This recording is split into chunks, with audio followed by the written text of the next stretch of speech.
Cher Gaz de France, ou plutôt cher Gaz Réseau Distribution France, je ne sais pas très bien comment sont montés vos fichiers. C'est d'ailleurs un peu inquiétant quand on pense à la sécurité de vos installations, aux fiches de maintenance, par exemple des brûleurs et tout ça. Parce que si tout est géré chez vous techniquement comme ce qui va suivre administrativement, eh bien, tout chose à bris. Cher Gaz de France, donc, le village de Campagnol est situé à 30 km de la première ville, au pied d'une falaise, face à un paysage de vallons boisés et de lacs naturels. Il comporte 500 habitants avec tous ses hameaux. Les plus éloignés sont à 14 km du chef-lieu et évidemment, nulle part, chez aucun des habitants du village, on a d'abonnement au gaz. Donc, quand vous m'adressez un courrier, à moi comme à la vieille dame d'en bas, pour me demander mon avis à propos de l'installation de mon nouveau compteur communicant gaz, qui n'a jamais eu lieu et qui n'aura jamais lieu, je vous le donne bien volontiers, mon avis, mais il n'y a pas de case dans le questionnaire pour dire que je trouve que vous foutez du monde. C'est dommage. Ne me dites pas encore un qui refuse le nouveau compteur gaz, nous n'avons pas le gaz, c'est compris? En revanche, il y a plein de cases là dans vos questionnaires, du genre dans le courrier que vous avez reçu, les éléments suivants étaient clairs, l'émission de GRDF, les avantages du compteur communicant gaz, les modalités de remplacement de votre compteur actuel, cochez ici, et on vous dit réponse obligatoire.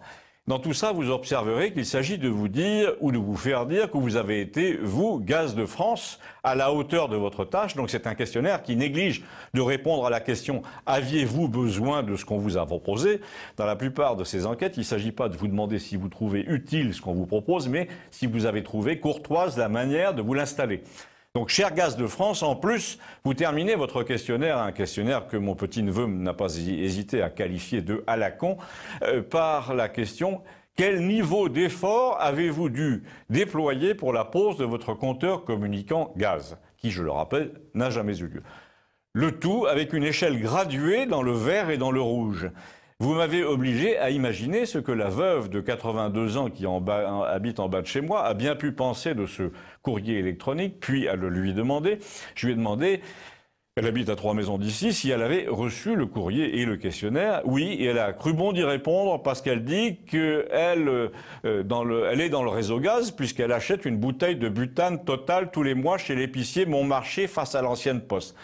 Je lui dis, mais non, c'est pour les gens qui ont un compteur, ça, les gens de la ville. Elle m'a dit, ils mettent des compteurs dans les bouteilles si ça se trouve maintenant, et ils envoient les données par Internet.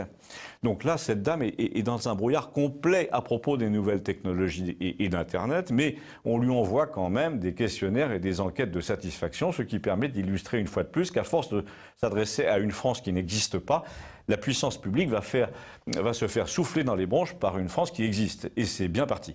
En effet, pour une vieille dame de 92 ans qui n'a acheté d'ordinateur portable chez Leclerc que pour remplir son formulaire d'impôt local et parler sur Skype à sa fille, et qui ne comprend pratiquement rien à ce qui se passe autour d'elle, vous avez 50 personnes de 40 ans avec un gilet jaune dans le cartable, qui n'ont pas le gaz non plus, et qui reçoivent ces courriers de débiles, ces invitations à communiquer les chiffres de consommation si l'agent ne peut pas lire le compteur, sauf qu'ils l'ont déjà fait 3 fois depuis un mois auprès de 3 agences différentes pour recevoir finalement un courrier qui dit « notre agent n'a pas pu passer ». Vous n'étiez pas là.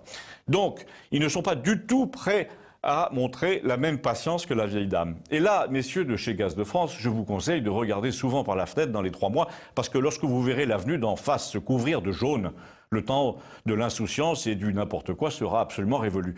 On va demander un audit précis de ce qui s'est passé. On va essayer de savoir pourquoi vous avez empoisonné la vie des Français d'erreurs aussi grossières que celle-là jamais corrigées. On va essayer de savoir à qui profitent ces compteurs fantômes, ces questionnaires bidons, ces agences de relèvement des compteurs qui ne passent jamais, mais qui disent qu'elles sont passées.